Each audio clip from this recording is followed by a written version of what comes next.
আল্লাহ তাআলা কিয়ামতের দিন সাইয়েদনা নূহ আলাইহিস সালামকে বলবেন, নূহ তুমি কি দাওয়াত পৌঁছিয়েছো তোমার উম্মতের কাছে? নূহ আলাইহিস সালাম বলবেন, হ্যাঁ আমি পৌঁছিয়েছি। এবার নূহের উম্মতকে আল্লাহ জিজ্ঞেস করবেন, হে নূহের উম্মতেরা, তোমাদের নবী নূহ কি দাওয়াত পৌঁছিয়েছে?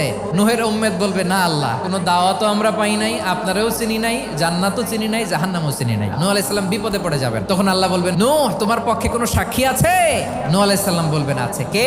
উম্মতে মুহাম্মাদি। তখন আমরা বলবো, আল্লাহর নবী নূহ আলাইহিস সালাম তিনি আপনি যা যা বলেছেন ঠিক তা তার উম্মতের কাছে পৌঁছে দিয়েছে। এবার নূহের উম্মতের সাথে আমাদের ঝগড়া লাগবে। তারা বলবে, তোমরা আসছো আমাদের হাজার হাজার বছর পরে, তোমরা কি করে জানলা? তোমাদের সাক্ষী ধর্তব্য হবে না? আমরা তখন বলবো, আমাদের কোরআনে তোমাদের নবীর নামে আল্লাহ তাআলা একটা সূরা নাজিল করেছেন, সূরাতে নূহ। দিন রাত এক করে তোমাদের কাছে তিনি দাওয়াত পৌঁছেছেন, সব আমরা জানি। আমরা যখন বলবো এই কথা, নূহের উম্মত চুপসে যাবে। তখন আমরা সত্য বলেছি কিনা এটা আল্লাহ তাআলা জানতে চাইবে বিশ্বনবীর কাছে। তখন বিশ্বনবী আমাদের পক্ষে সাক্ষী দিবেন। আওয়াজ করে বলেন আল্লাহু আকবার।